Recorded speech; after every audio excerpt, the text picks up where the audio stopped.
And that's one thing that we talked about last month is like, what I think you're doing is amazing. And like, Oh, while thank you.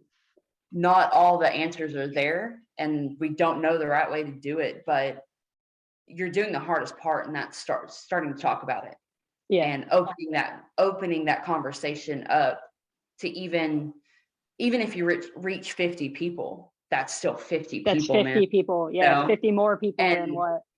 exactly. And then Yeah. that 50, it becomes that that pay it forward kind of deal of those 50 people are going to then possibly start the conversation. Yeah. And then it's multiplied, and then that 100 people start to Yeah. talk about, start having that conversation. And that's what it's about, is opening that conversation and being open to ultimately just how people feel. Yeah. If it takes 5 minutes out of your day just to have somebody be heard, and that one person gets to go home and be like, oh, thank God I got that off my chest, and Yeah. now I can move forward. Well, then there you go. And maybe it's the first step they take to go get some help. I'm always available Exactly. to help people. I'm like, that's what I'm here. They can reach out and we can set something up and I can help them through that. But even if they're just reading one of my posts or watching one of our videos, and it encourages them to go get help anywhere, Yes. I'm okay with that, as long as they're Yeah. getting the help they need it without Right. being shamed about it. Exactly. That's the number one for me. But yeah, so I love getting different perspective. Yours is so interesting too, because I have done spoke with a few women in the industry. I did a video with a lady who has she's does like safety. She's a safety person. Oh, okay. Yeah. But yeah, never somebody out in the field, especially as like an operator. So you're on pipeline jobs to boot, like in Texas, which is some of the more intense jobs. So yeah, I love sharing perspectives like this, and I think it has a lot to offer. Conversations like this has a lot of good perspective to offer. So yeah, and I'm glad, and I hope that having the conversation with you and opening that up even opens the door for females who feel like they're isolated because of. yeah, absolutely. I felt that when I first started out, and I was 100% by myself before I met my husband. I was by myself all the time. Yeah. And that's where I found solace in being alone. But that isolation has a tendency to be detrimental to certain people. And, or it's not healthy for anybody, but definitely some personality types it's worse for than others. Yeah. And even just allowing people to understand they're not alone. You don't have to be alone. Your thoughts aren't bad. They're not different. A lot of people have these thoughts. They just don't talk about it. Yeah. It's not being spoken about. Mental health as a whole is publicized. Like it's talked about, and everybody talks about like, oh, I have bipolar, I have depression, and it's joked about a lot on social media, or so it is being spoken about. I just feel like it's not as an industry when it comes to construction, when it comes to pipeline, oil and gas. You can't be weak. It's such a blue collar, pick yourself up by the bootstraps type of environment that the second you speak about it, you're weak, you're dramatic, you're emotional, and that's across the board, not just from a female's perspective, but even male. Like, if you want to talk about your problems, well, I don't give a shit about your problems. We all have your problems. Move on, get over it, fix it, whatever. And it's, even whenever I was working for the saltwater disposal and I was going out to all the rigs, there was 2 company men that killed themselves. Yeah. And it's like, well, he couldn't talk about it. Obviously, he didn't feel he had a safe place to talk about it, or the people that he worked with, he didn't want to burden them with his problems, or he was ashamed. Yes. And that's what I would like to kind of go away, is the shame of needing help, the shame of needing to speak to somebody, or to just be open about your emotions. Because if you see something, say something, but there's also not anywhere to really go with that. Like, say you know, my past pipeline experience, if I did see somebody that I thought was in trouble, where am I supposed to go? Right. Who am I supposed to talk to try and get this taken care of? Yeah, I can go to my foreman and be like, hey, I think something's wrong with so-and-so. And they'll be like, he's fine. Or I'll talk to him. And then it drops off. Yeah. And then of course or if you're out one night and somebody gets a little drunk and their feelings start flowing and you're like, whew, man, you need to talk to somebody, or you need to get that in check. And then the next day it's like, I don't know what you're talking about. Yeah. So there's like, how as a friend or as a family person or a coworker supposed to help your coworkers open up that conversation if within a work environment we don't have anywhere to go. And that's one thing that I really think is awesome with Oryx Care is getting with those companies and having somewhere to start that conversation within the job itself, you know, within the job site. And I just, being in it and living it and being a part of that, I wish that you were around for 10 years ago. I you wish know what I I was mean? too. Yeah.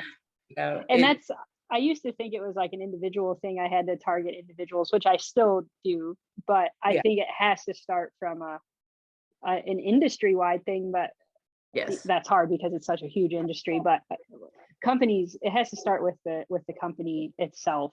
You know, from the top down. It's got to be communicated and encouraged from the top down, because that's really when people start to feel safe. Like, okay, I'm not going to get in trouble, or I'm not going to be, I'm not going to lose my job. I'm not going to be moved out of maybe somebody who has a more high risk job. They're not going to move me out of this position because they think I'm a risk. You know, it's gotta, because a lot of that stuff comes from that, you know, people thinking if they say something, they're going to be out of work, which is just so, maybe there's some truth to that. I don't know. It is. That fear is very real, because when it comes to, especially pipeline, at a drop of a hat, your foreman could be like, get out.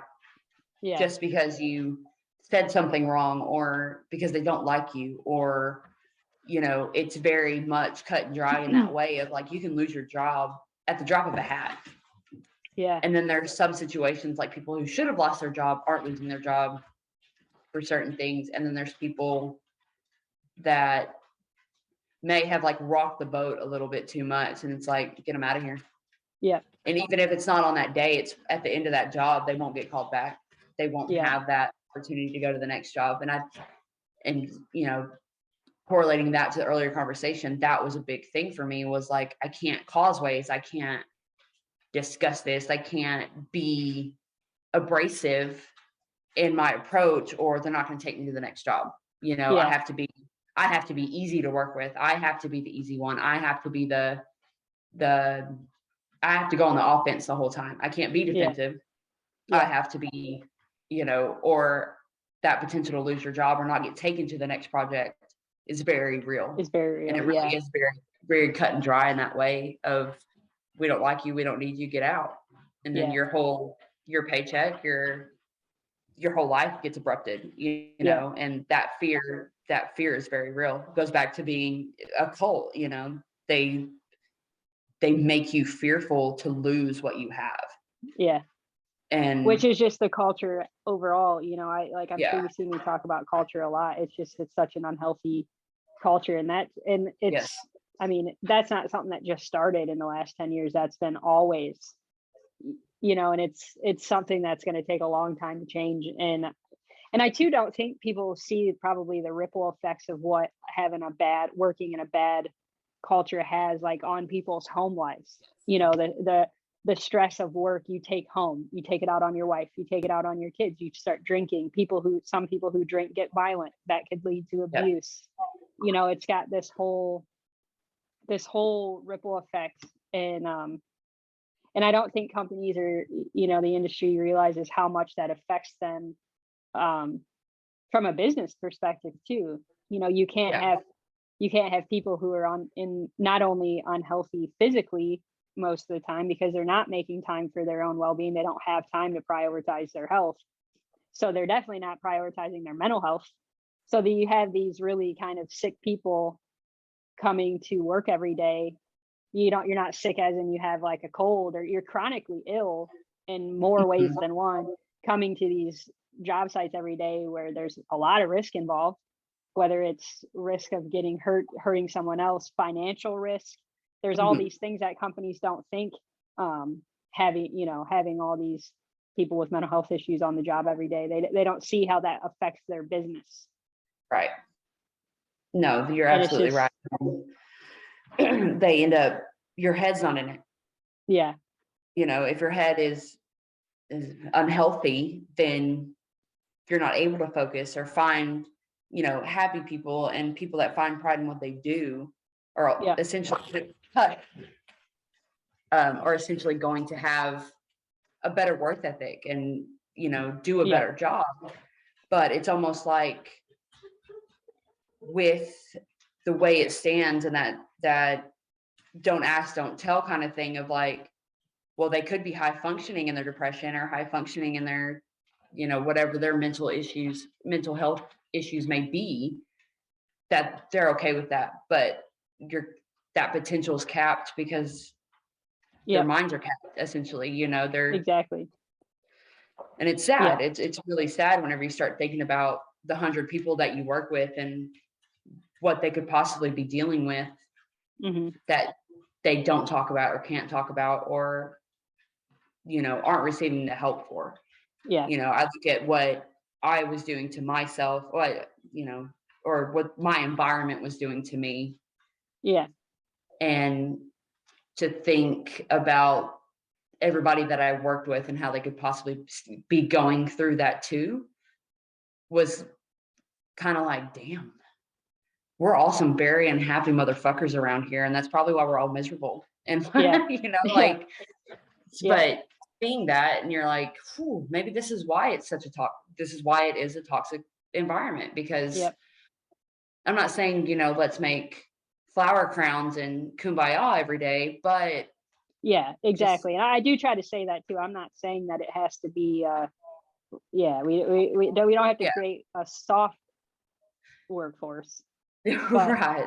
Just a healthy one, That's it. Healthy doesn't necessarily mean soft. Like, no, I think for people you're a that lot tougher when you're healthy, like you're a lot more resilient when you're healthy. It's just like, think about how you are physically, when you're physically fit and healthy, you're a lot more resilient. That's the same concept with your mind. When you're healthy, when you have a healthy mind, you're more resilient to when the challenges come. Absolutely. Around. Absolutely. And I completely agree. And that's one thing that, I can speak from experience of like making those changes for myself and my mental health. I've, taken a step back. Like I told you, I'm able to cut that off and just not let it take me down like it used to. Yeah. And, having a healthy mind doesn't actually mean that you're soft, doesn't mean that you're weak.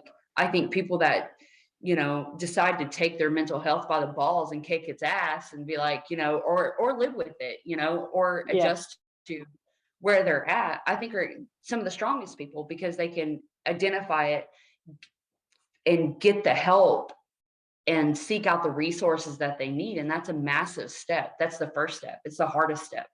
Yeah.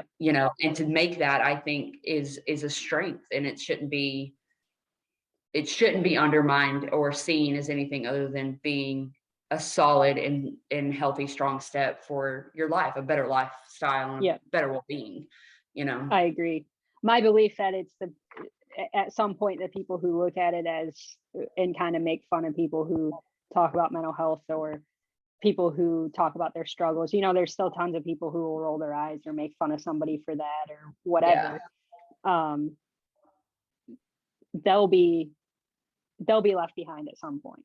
Everybody will eventually be rolling their eyes at them. It's one of those things that when people start talking about it and when it's truly addressed, everybody's going to be like, wow, why didn't we do this sooner? Why were we listening to all these morons who, were speaking down about it or whatever? I had somebody about a year ago leave a comment on one of my posts, and it was just crazy, the stuff he was saying, but it was like the prime example of what's wrong with the industry. Like, is like organizations like yours are what's creating this problem. Like, like people who are trying to help are the ones that created the the high Right. suicide rates. Yeah, for sure. Brilliance. Yeah. And it's like, no, that high kettle, that, Exactly. Yeah, it's actually people, but realistically, he was probably somebody that could benefit from yeah. some help. You know, like Oh, yeah. like it was really angry comments. Like he was like, Yeah. And cussing happy me people out, don't treat and people that way. You no, know, happy people don't treat people that way. And that's no, also, there comes that time where it's like, if it doesn't apply to you, mind your business. keeps. And I actually said that, I was know? like, you can scroll right past this post if you don't Yeah. like it. Like it's not a big Yeah. deal. And then he came But back and don't like called me deter in. people from what could possibly be life changing for them if they're ready to, grab hold and Absolutely. move forward with that. Yeah. He came back and called me like a fuckwit or something. And I ended up I deleted the comments and like blocked him only because I didn't want like my messaging to me, I take very serious in what I put out there and what people see I would have done on the my same profile. thing. Yeah. Like I just didn't want somebody. It's not because you actually give a shit, but you No, I don't want didn't care. to scroll through there and be like, oh, somebody thinks this is stupid, I'm not going to do anything about it. Exactly. You want them to see that it's a positive. This is a positive. It's a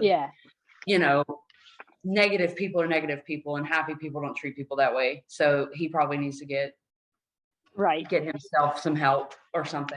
He would be probably very far away from actually accepting that he would need some help, but there are such thing as lost causes, and he might be that's just, it's also a waste of your time. Like it was. I briefly said one thing time, back to him. A waste of his time. I apologize. Not your time, but his time. It was a waste of my time too, because I went back to him at one point and I was like, why am I doing this? This is right. This is crazy. Like you're just playing into it then. So I was just you're just giving him exactly what he wants. Once he called me a fuckwit, I was like, okay. That's a good one. That's a good one.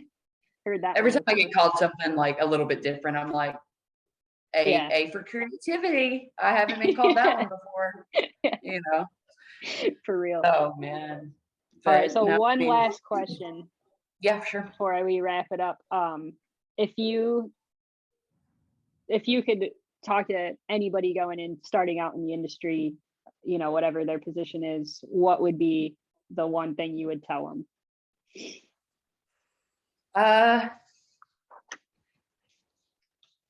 Starting off young me, whenever I started off, I would tell you, just go do it and kick ass at it, especially if you're a female wanting to get yourself in the industry. Like, I just go and kick ass at it, follow your heart to do it, because if you don't do it, you'll never know. Yeah. And it's, as I said earlier, I've seen some of the coolest places. I've met some of the best people doing this, and I wouldn't have those relationships or those memories or have seen the things that I've seen if I hadn't have done it. More mature me, and the person that's been through it and mentally through it and physically through it, I would say, fuck what anybody else says. Fuck what anybody else thinks about you. If you're going to do it, stay true to yourself to do it. Don't compromise your own morality. Don't compromise your own feelings and your own thoughts to do it. That stay as true as possible to yourself. And it can be a very rewarding place. I didn't stay true to myself, and I didn't have faith in my own capabilities. And that caused me a lot of like mental anguish. Yeah. And so that would be probably the number one thing that I would tell somebody would be, just stay true to yourself, know your worth, and stick to that. And don't let anyone take that from you. Yeah. Whether you're male, whether you're female, whether you're young, old, just starting out. I don't care if you've been, if you've worked at Walmart for 30 years and you got a chance to get out there and do it. I know that it still applies. Yeah. Because it's still a different environment, and don't let people take that from you. Stay true to yourself and your own morality and your own worth, and you'll be great. That's great advice. That's great advice. Because I'm having to follow my own advice now of accepting that worth that I can put out into the world and what I have to offer as a person that I didn't recognize in myself for a very long time. Yeah. And I wish I would have held on to that. Really. Yeah. I'm getting But it now, though. but now you know. And the Yes, next now when I you're know. back out, when you're back out there, which I'm sure you will be. Yeah, probably. Yeah. You'll be I don't ready want to to take say it. that I'm going back because I'm hoping that I made like an awesome career move and things are good. But man, my heart's still. Yeah. I'm still a pipeliner at heart. It's like what they say about colts. Like you can get out of it, but you can't take you can take the girl out of the colt, but you can't take the colt out of the girl. You know, so it's. Yeah. But The heart tends to get what it wants eventually. Yeah. So I do have a feeling I will somehow, some way end up back in that environment, and I think I'll be way more prepared for it this go around now that I've taken a step back and been able to really assess myself. I think that's been a big thing of like, because you said earlier, you know, people aren't responsible. You aren't responsible for people's happiness or people's comfortability. I put that on other people to validate me. When in reality, it was me that needed to validate myself and be my own happy and find my own happy and have that wherewithal about myself. And so I'm finding it and I'm much more happier for it. Much more happier for it. That's great. That's really good to hear. That's a big leap from 4 weeks ago when I saw you to now. So I was very I did a lot of soul searching the last few weeks and I feel much lighter as a person to be able to step back and really look at it and see what I was doing and how I was responsible for those bad thoughts and those dark places. That, not saying I don't want to blame myself solely, but I could have done more for myself in those moments. I could have sought out help. I could have sought out, you know, somebody to talk to and sought out more resources for myself. And I didn't have to be there as long as I was. Yeah. Because I was there for a very long time and it got scary for a while. And but I was able to, you know, I'm fortunate enough that I was able to kind of pull myself out of it. And while I didn't seek out professional help, I sought out resources in, you know, text form reading and making those lifestyle changes and asking those questions to myself of, does this make me happy? No. Okay. It's not for me. You know, just really recognizing those red flags that were causing me to internalize that self-hatred that I had. And so, and some people are able to do that kind of on their own. Especially, I think as women, we kind of have a little bit more, maybe a little bit more in touch with our feelings, I guess. It's probably the best way to say, a little bit more intuition. You know, oh, this doesn't feel right. Why am I feeling this way? What's causing that? Like, we process our feelings a bit better, I think, over time. Men, not so much. I also think the world's a little bit more welcoming to us talking about them. Yes. No, so definitely. We feel as women probably a little bit more comfortable to be more emotional. Yeah. And so therefore, that doorway for us to talk about it is like, oh, well, of course you're going to talk about it. You're a woman. Yeah. You know, so. Yeah, it's like it's way more accepted. Yeah, absolutely. I think eventually we'll get there with men too. But yes, and like I said, I mean, you're kind of pioneering a very, you know, niche market to, like I said, is just opening the conversation about it is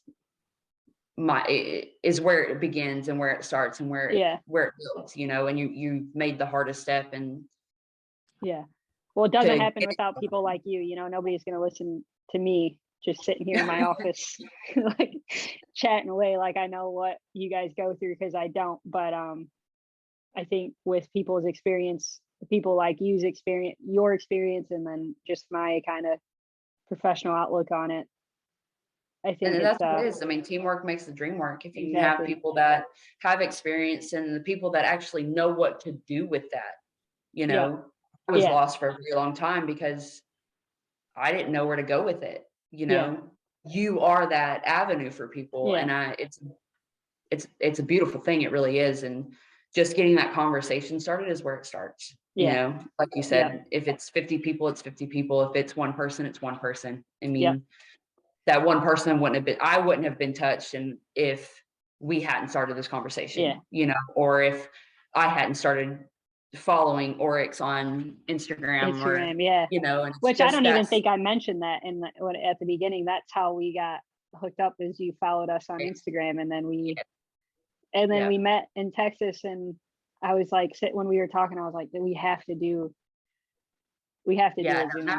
I'm glad we did. I was a little nervous, but like you said, you know, after a while you just loosen right up. No, I've done tons of these, and I still get in my head about them.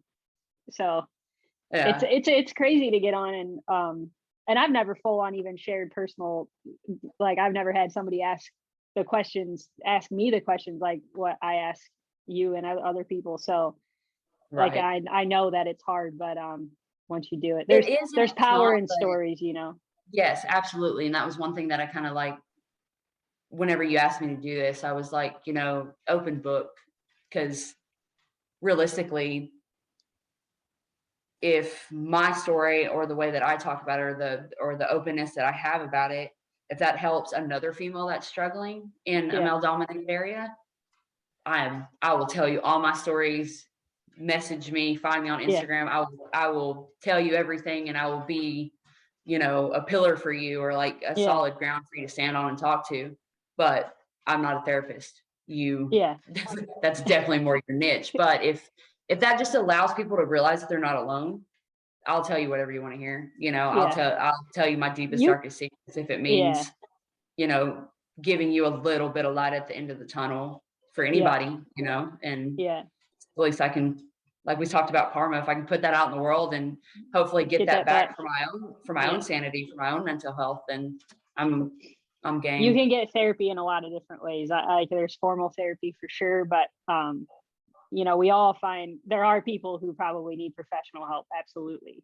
Not probably, there are people who do need professional help, but I think people underestimate just the things we can do.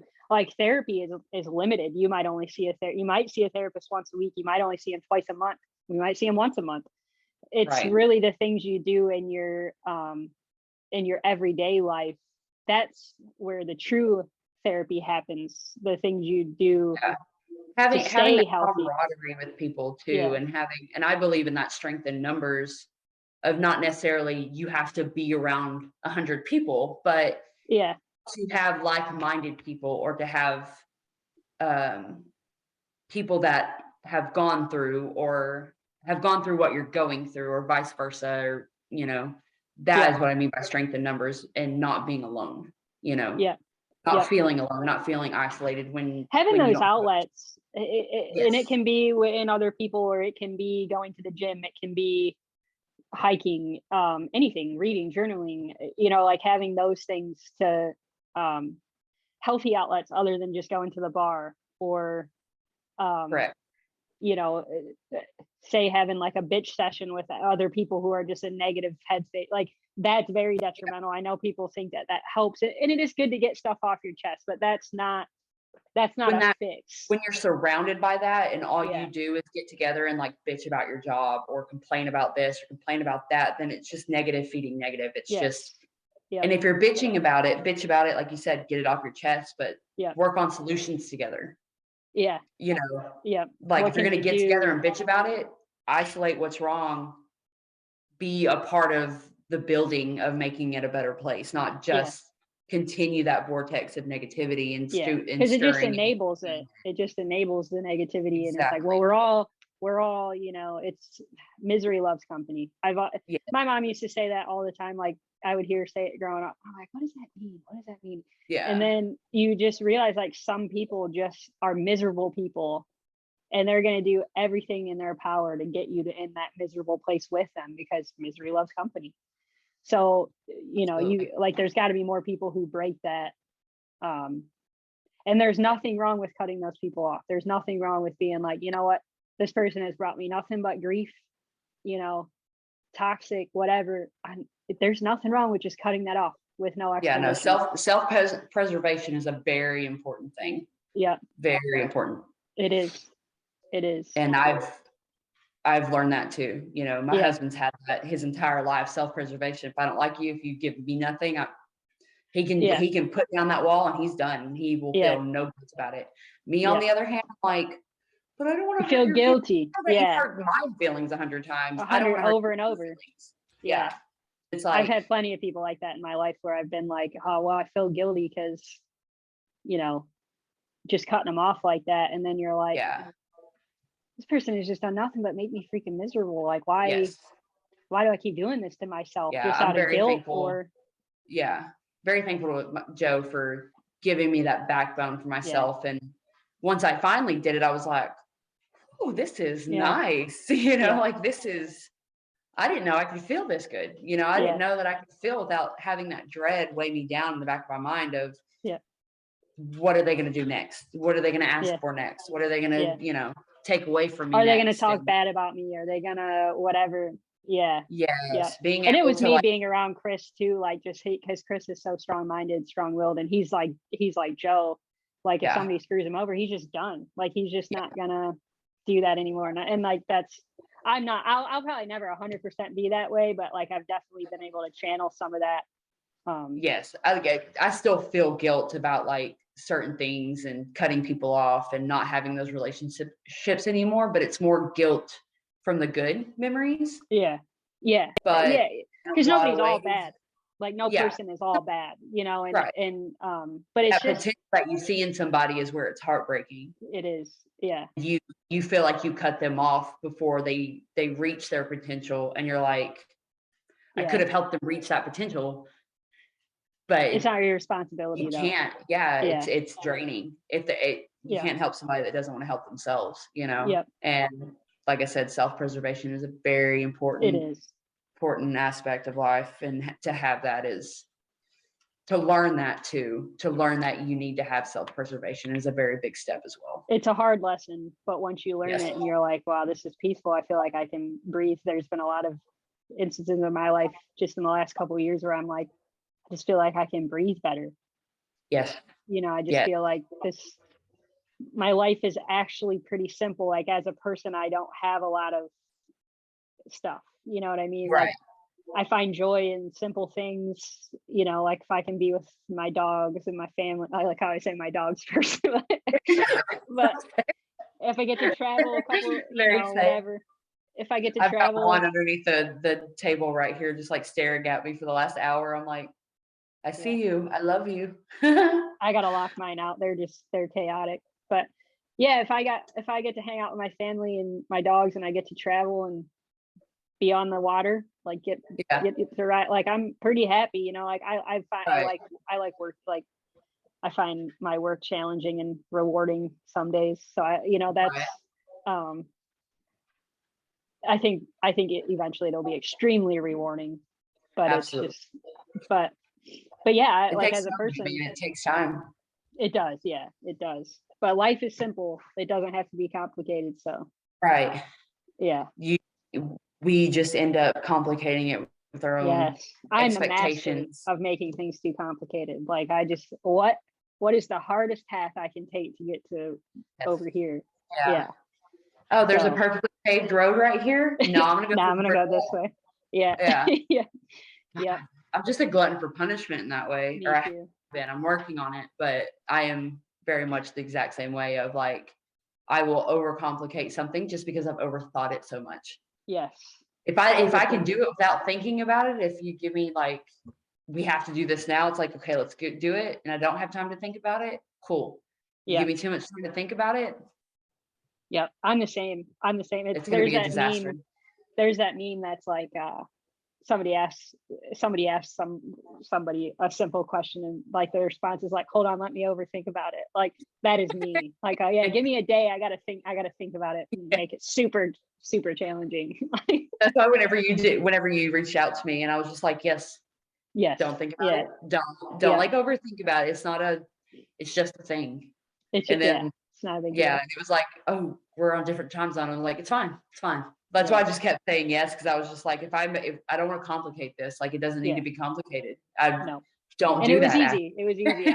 I'm excited to share. I'm excited to share this one. I thank you so much for doing it. Absolutely, it's been a blast. I'm really happy you asked me. I feel kind of special that you value well, my opinion on it, at least, you know, like we find you pretty special, so we're happy to thank you. It's just, hear from. y'all are gonna make me cry. Stop it. But no, it's nice to be asked to kind of be a part of you helping get this up off the ground and be just to help be a part of what you're doing. You know, I'm honored to be asked to be a part of that, and I think it's kick ass, and I'm just excited to see where this goes, man. I'm front row cheering you on. I promise. I appreciate that, and your help is just so your perspective has been awesome, and I can't wait to share it with everybody. Well, hopefully it you know, it gets the traction that it should, and helps some people out, and really gets that momentum going for you, so that way you can touch the lives that I think that you're destined to make a difference in, for sure. I hope so. But well, thank you so much. Yeah, for sure. Thank you.